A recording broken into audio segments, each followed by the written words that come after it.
Hi, and welcome to On the Brink, a fresh lens to take you and your business to new heights. I'm Andi Simon, and as you know, I'm your host and your guide. And I love to find people to bring to you who can help you see, feel, and think in new ways so that you can get off the brink. I want you to soar. But sometimes we don't really know how to do that. We want to. We may even visualize what life could be like if I wasn't so, and fill in that blank. But how do I do that? So today, Sarah Wilson, who I love, brought me Joanna Hardis, who is a beautiful woman who you're going to love listening to. Let me tell you about her, and then she'll tell you about her own journey because she has a new book. And we'll talk a little bit about the book today. It's called Just Do Nothing, a paradoxical guide to getting out of your own way. Actually, there's no own at the end there, but you can insert it if you want. So here's Joanne's background. She's a licensed independent social worker, a therapist, and an executive coach in Ohio. And that's her main business. She's committed to helping people overcome complex challenges. And I know some people who are going to watch this podcast are going to say, that's me. I got it. It's okay. So they can lead high quality lives. Her expertise lies in cognitive behavioral therapy, CBT, which you may know about, and in exposure and response prevention for adults, children, and adolescents. You can find her on LinkedIn and learn a lot more about her. A couple of things I just want to highlight. She really is focused on helping people in the face of anxiety-related issues and obsessive-compulsive disorders. So this is a person you really might like to know more about if that's something that is disturbing you. And she can identify what's holding you back and give them strategies to help move them forward.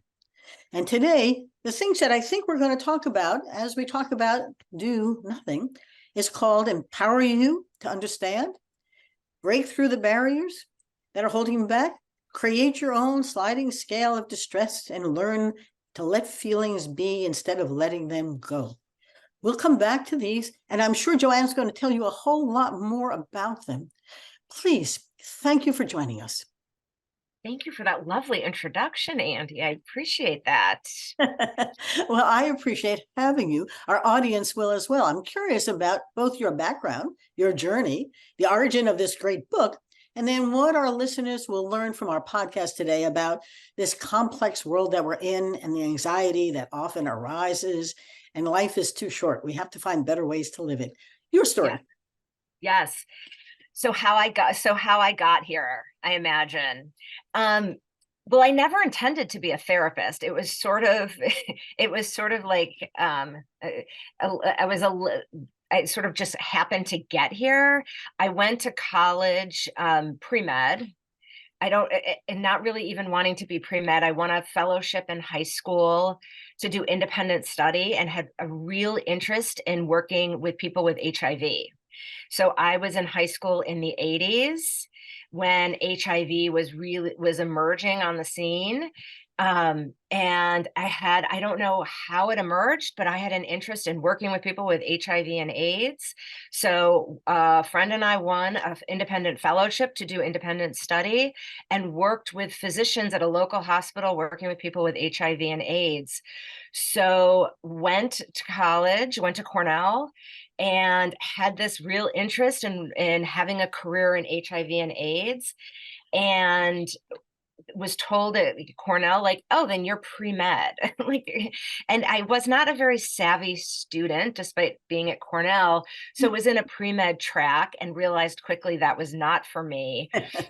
and went to my advisor who said, what do you like? And I said, I really like people. And so the advisor said, okay, well, maybe you're a social worker. And not being someone who at that time it was very savvy again, I said, okay, well, let me give this a shot. Let me give this social work thing a shot. And I got to do an internship. So I went to Costa Rica and lived and worked. And I thought that was incredibly cool. So kind of found my way into social work. Never thinking about other career paths like psychology or counseling. But really found my way into social work by happenstance. I started my career in HIV. I spent about a decade in HIV, still hold it very near and dear to my heart. but really fell in love with working with people and have a real interest in what makes people click, and what makes people click in the brain, and helping people move forward. And it just, so my career started in HIV and AIDS, and I got trained in cognitive behavioral therapy, and have really always had this interest in helping people who are in very complicated situations, working collaboratively to move them forward. And so I have been able to partner with people throughout my career, and I'm in my 27th year as a cognitive behavioral therapist, do that and really work with people in different areas of life. So I've been with people with HIV/AIDS. I've worked in an eating disorder treatment center, which is unbelievably challenging. I've worked with young entrepreneurs. I have volunteered during the pandemic with therapy aid, just volunteering with frontline workers, to now having my own private practice where I have really committed to working with people with anxiety disorders, because it just makes so much sense to me. Anxiety disorders and obsessive compulsive disorder. And there is an abundance, there's an epidemic of this. Yes, And correct. so it's not as if you're looking at a needle in a haystack, it is the haystack. It is. And, we know from data that parents who struggle, it has an impact on children. So it is really, I find it incredibly rewarding. I stopped seeing kids and adolescents during COVID because I had to move virtually. And so now my practice is adults, but I do work a lot with parents to change their behavior, because we know that can help children. But really, we need a different way in which to help people that are struggling. And before we get into the book, which I'd like to know more about why you wrote it and what Sure. the listener can benefit, but give us some context here for the audience about, where does anxiety come from? And the context, because what you're talking about is that it becomes contagious. What's going on with the parents gets picked up as normal by the children, who then spread it among other children who think we should all be anxious instead of we should all be happy. But yeah, I'm making that up. You help me help them. What is it like, and how can we better identify it? Sure. And there is a difference between an anxiety disorder and anxiety, which is just a normal state, a normal reaction, for instance, to fear. Mm-hmm. So it exists on a continuum. So if we take, let's walk it back a little bit to the difference between, for instance, fear and worry. Or because oftentimes we confuse fear and worry. Fear is a response to a threat. Yep.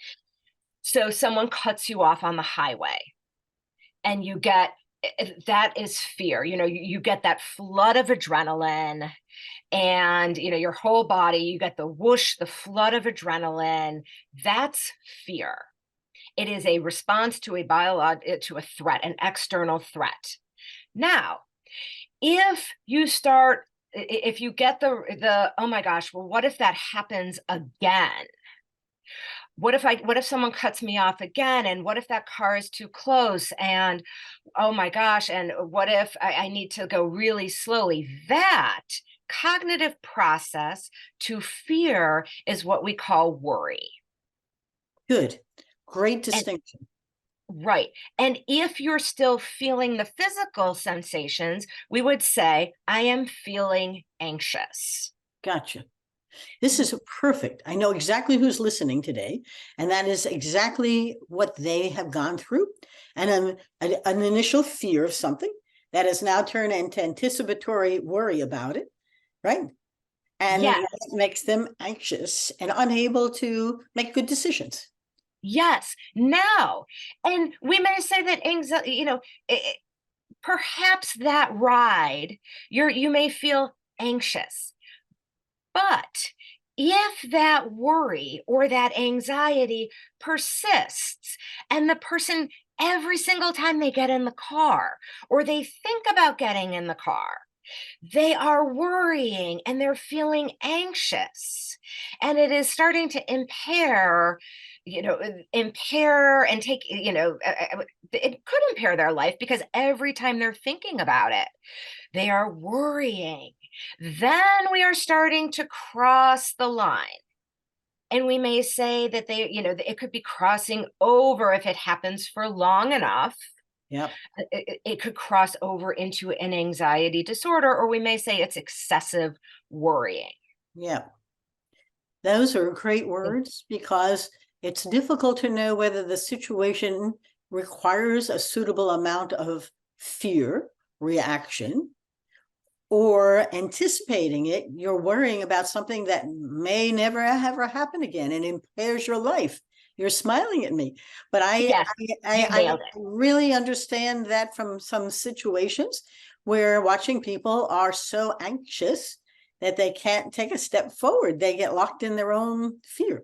exactly. And you have nailed it, Andi. And what people don't recognize, well, and of course, and they wouldn't, because they don't know this stuff, is that the more time someone spends worrying about it, it is training their brain that this is important and that this is dangerous and that this fear that they have is actually relevant.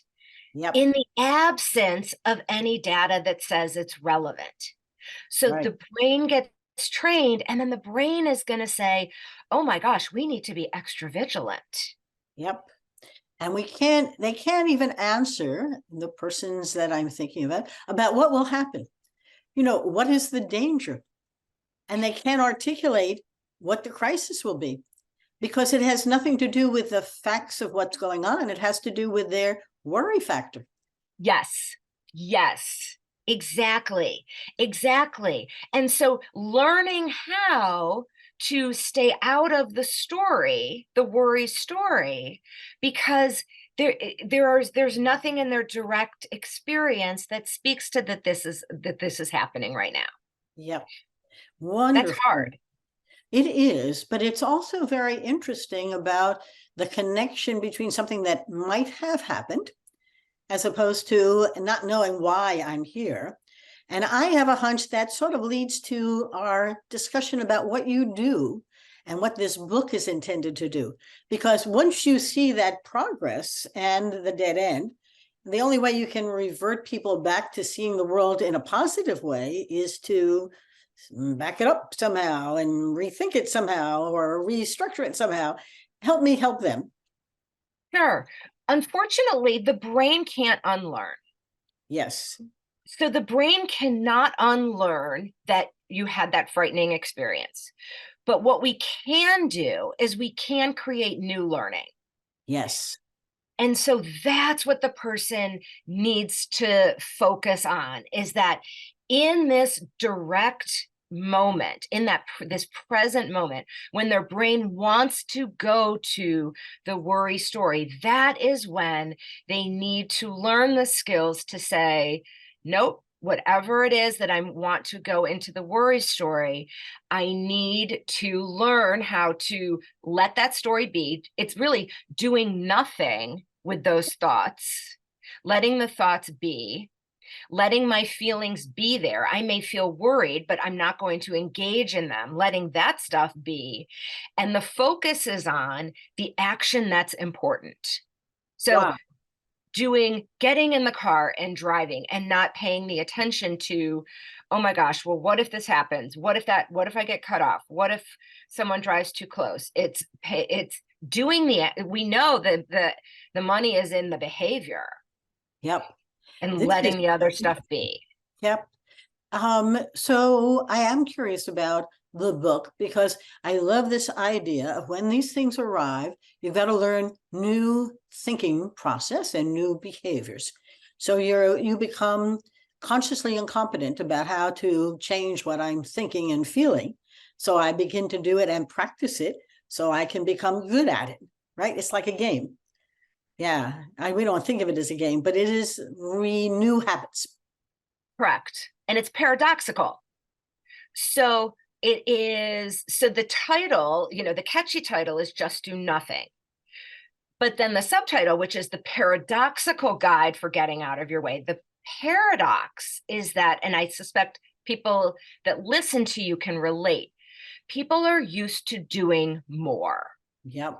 And when people are feeling a lot and feeling more, they're used to doing more to get rid of it. So they think more, they ruminate more, they worry more. Yep. And they write long things about it that I can't figure out what it's all about, right? Yes. Well, exactly. And so it's the doing more to try to get rid of it that makes the worry and the fear stronger. So what we want to do is learn how to do it, to learn how to get the skills to do less with how we're feeling and the thoughts that are so troublesome. And so that's what the book helps people learn, the skills to practice to in very it's very small ways that build on each other to do that, and then they do it in gradually more stressful situations. So Joanna, talk to us about where this is your first book. This is my first book, which is always exciting, but it's also hard. Yeah, I wrote my first book, it took me 4 years. My second book, only 2. My last one, a year. I mean, we begin to figure out how to write a book and why it's important. But this is an important book. Where did the idea come from and how did it develop? It was interesting. So people have always suggested I write a book, and I always said I'd never had anything to write a book about. So I didn't really have an intention. And then I had been doing workshops with a colleague that I met who also is interested in anxiety work. And we had been doing them on helping people change their relationship with distress and discomfort. So I had been working professionally in this space in addition to my practice. And then a year ago, I had a curveball in my own life. I was dating someone, got ghosted, and had it was my own personal explosion of distress. Wow. And it was someone, I've been divorced 10 years, and it was someone that I really thought that, could go someplace, and was ghosted out of nowhere. And I had to, really work what I had been talking about in a way that I hadn't in a long time. And so it was a confluence of professional interest and then personal experience. And from that, and the ghosting story is literally the first page of the book. The book came of that intersection, and I had a fire in my belly, and it took me less than a year to write the book. Wow. Yes. Exciting. Well, but it was there both to cleanse yourself, right? I mean, writing is a great way to take the mind and what it's thinking about and push it out, all the things that you're talking about, to learn new ways to build a new story. Yes.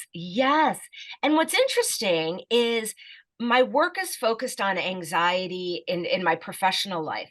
But what I talk about is distress, because what under the umbrella of distress is anxiety, is stress, is shame, is embarrassment, is boredom, all these feelings that people really don't like to feel.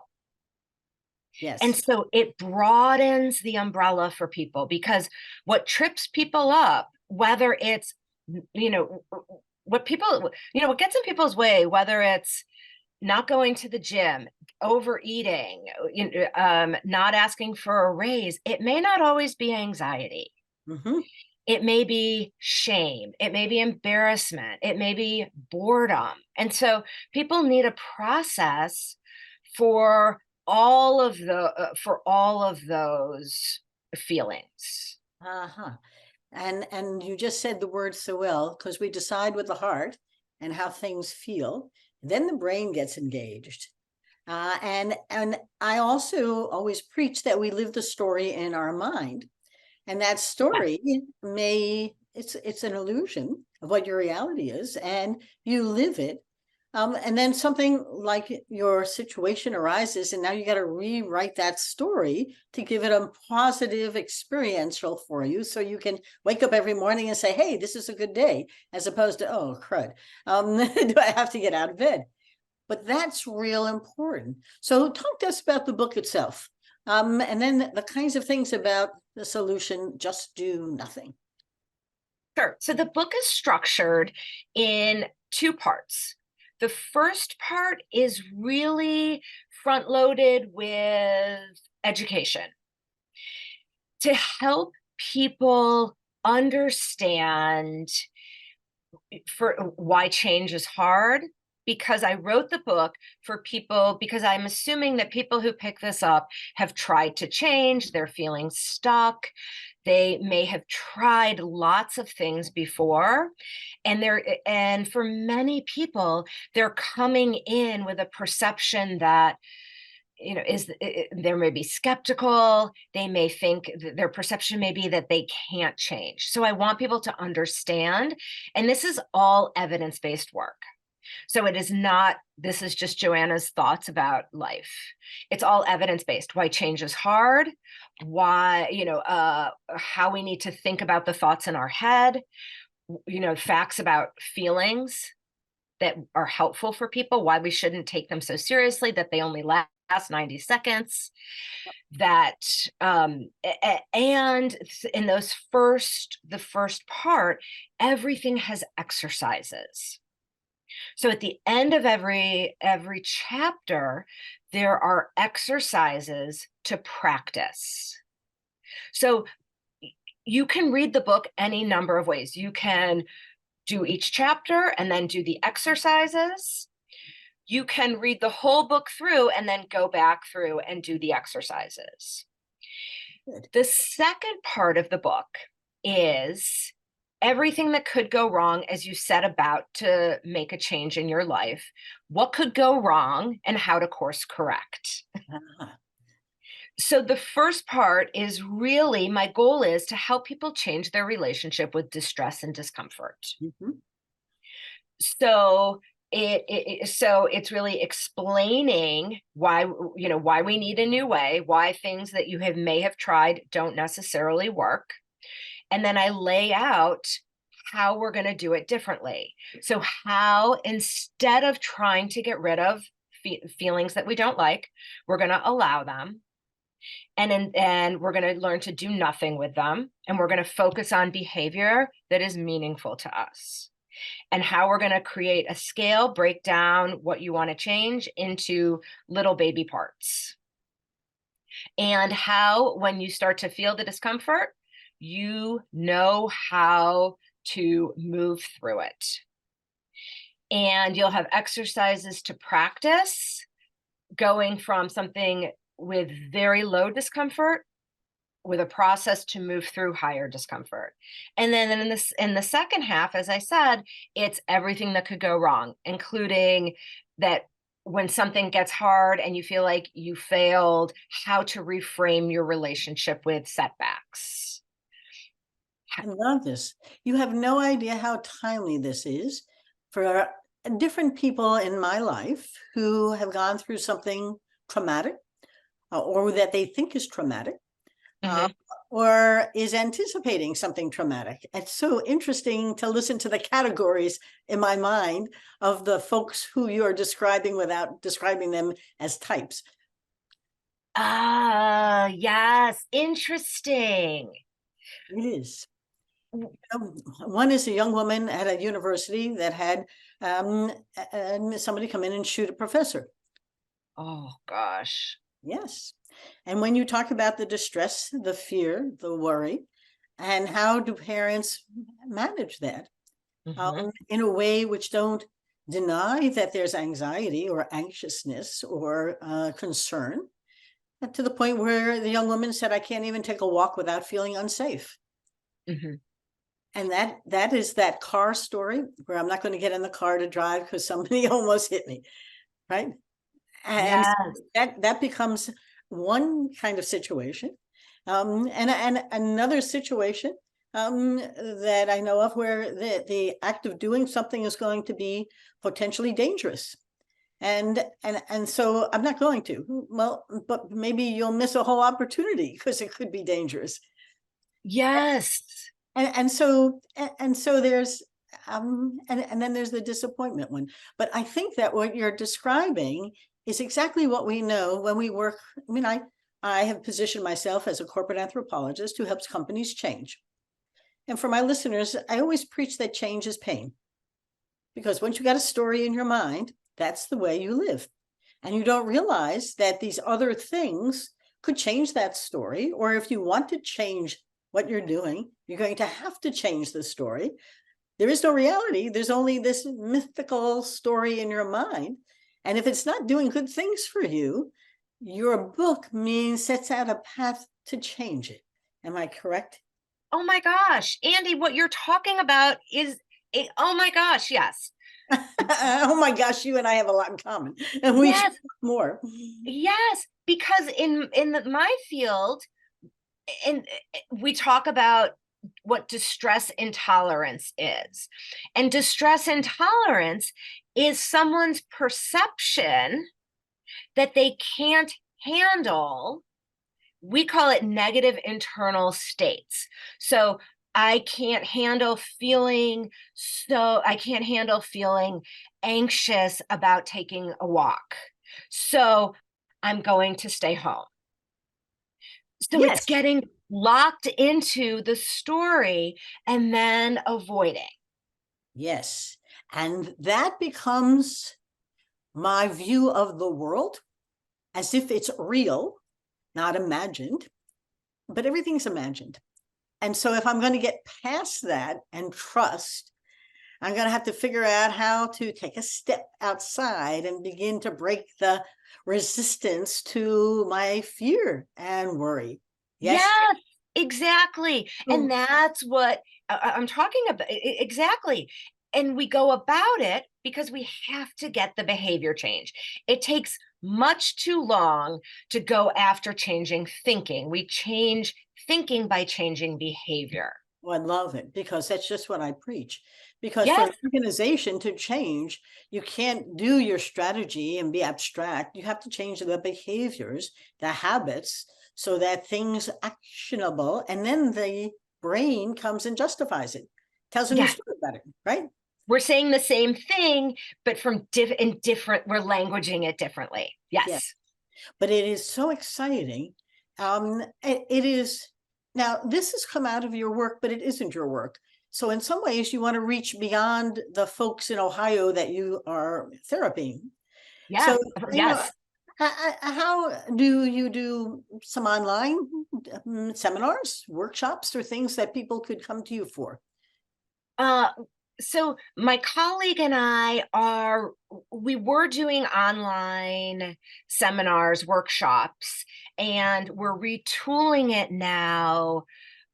We are retooling it and we're going to be doing a course, interestingly, for anxious parents. Oh, great! Yes. And do they have to be just in Ohio, or could they be anywhere? No, it can be anybody.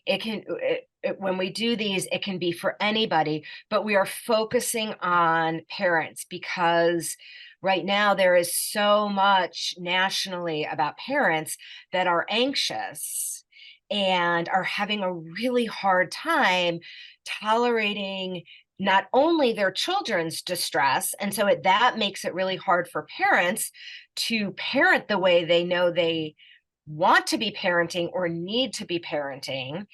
And parents have a really hard time tolerating their own distress. Yes. So they give in to their kids, or they're constantly nagging, or they're doing the work for their kids, and they're not allowing their kids the independence and the autonomy that we know kids need. This is so powerful because it is going to create a different world for the generation that's coming, and I'll blame it on the pandemic for the moment, but it is a time of transformation without clarity about how do I, on the one hand, cope with my anxiousness or my distress, my fear, and then also make sure that the next generation grows up strong, happy, and able to solve complex problems with creative thinking. All the things that kids learn by playing outside on the street together and making a game together, right? Yes, yes. So that's in the works. We're in the final stages of putting the course together. And who knows? I mean, I may develop a course from the book. I have to see. It's only been out a month. So I think if there's interest, I may put something together. I think that just listening to you and a desire, one-on-one therapy is one-on-one, but you have a mission that I think is transformational for our culture and society that's far bigger than that, if I hear you, right? I mean, you want to take the next generation of parents and kids and make them happy, because it isn't that the world's bad, it's that they see it that way. That letting a child walk to school is not going to be, they're not going to get kidnapped. They might, but they're not. And the fear, I drove my bike to the school growing up, and I wandered outside and we played kickball or stickball or whatever on the street. We didn't have organized stuff to the degree they have now. And so we were free to be kids. And some of my neighbors, we still stay in touch. We remember the joy of pulling the sled it was freedom. Yes. Now it's become very constrained, and I'm not going to blame and complain, but I do think that if we don't transform, the next generation is going to see the world through a very different lens, and they're not going to want to do anything. Yes. No, I agree with you. And I saw recently, within a month in the Wall Street Journal, that parents, when kids are at summer camp, which used to be a time away from parents, Yes. freedom, parents are now obsessively looking over kids' photos. So I guess camps are now posting photos of their kids at camps.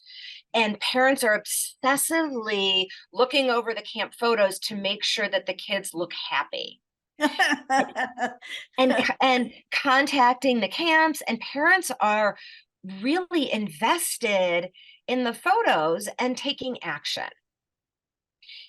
And the photos have no reality. They're just photos. You're imposing on them meaning, but that photo may be at a moment where they were, dealing with something or struggling with something or happily doing it.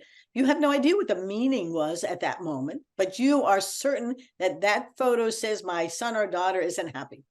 And has no friends. Right. And then intervening in a child's experience. And parents are getting, there is so much wrong with that.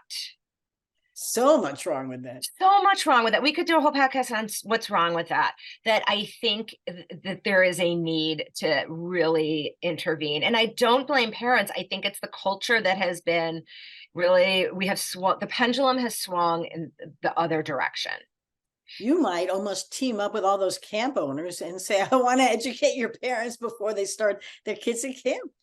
That's a whole audience who, when I went off to camp, my husband and I started at young ages, and it was our free time. The last thing I ever wanted my parents to do was show up, right? Right. They didn't have to know anything about my sneaking out the back door of the bunk in the middle of the night to meet a guy down by the basketball. That was not what they were supposed to know, right? Exactly. Can you imagine? Why are they posting? Right. Right. Right. And the camp directors have gotten caught into this because that the world is all social. And so there's a reality there that's now, one last thought, and then we will wrap us up because I'm having too much fun to want to shut us off. But there's been a whole lot of discussion about the merger of virtual and reality. And I have some friends who are teachers in elementary schools, and the kids are coming in unable to separate out social real from virtual real, and they can't have conversations with other kids.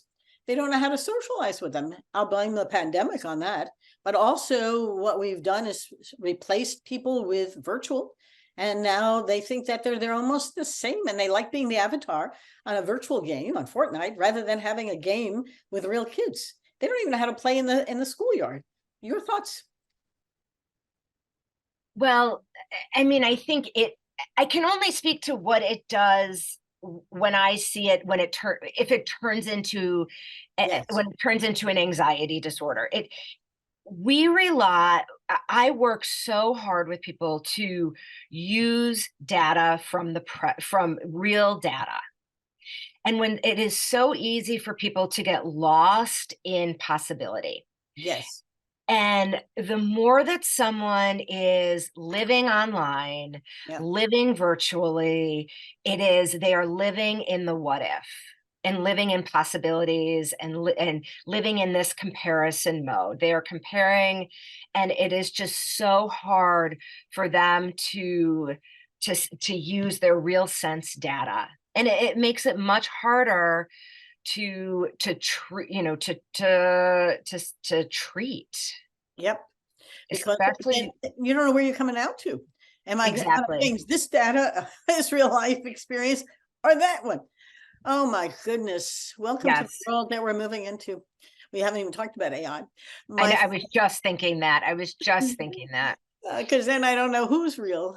This has been truly a pleasure. I usually like to ask my speakers 2 or 3 things you want the listeners to remember, and then where they can get your book. But first, what should we let them remember the most, please? Well, I think, things that are really helpful to remember, and a feeling only lasts 90 seconds. That is so important from the moment it is released in the brain to when it is out the body. So people will always say, my feelings last hours and hours. That is because we are re-triggering the circuit by our behavior. That is essential to remember. Another thing to remember is that just because we think it or feel it doesn't mean that it's true. That is a bit, say that 17,000 times. Just because we think it doesn't mean it's true. It's true. Right. It doesn't mean it's true. And we always want to go with behavior that moves us toward what's important to us or what we need to be doing. This has been truly wonderful. It has been. I've enjoyed it so much. I have enjoyed it as well. And that's why I do podcasts, because I get pleasure out of meeting new people and Yes. sharing ideas in ways that are difficult otherwise. And for my listener, it is a time of change, and change is painful. And we are trying to figure out, as we merge coming out of the pandemic period, what is quote unquote normal or certain. And there is no normal and there is no certain. So now you need new skills. Correct. Skills that Joanna's been talking about is to begin to think about behavioral change. And because if you begin to do it differently, then you'll think it differently. And am I right? Did I say that? Yes. Yes. Yes. Good.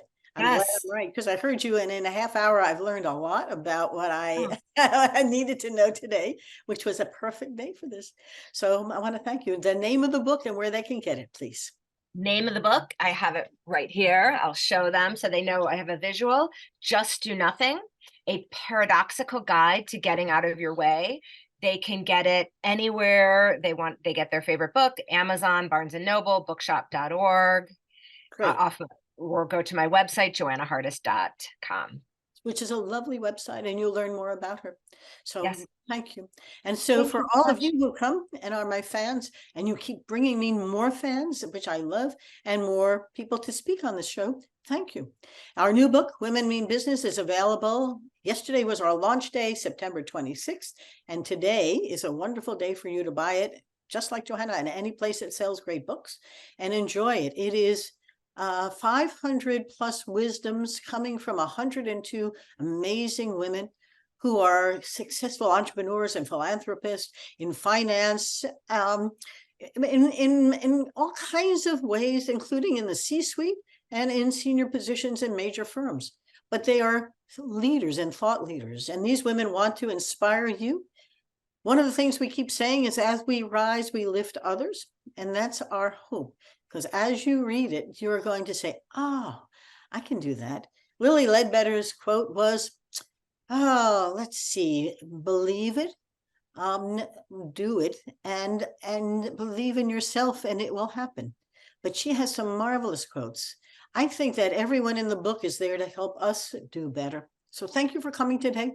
And Joanna, thank you for being here. Thank you so much for allowing me to be here. It was so fun. It was Wonderful.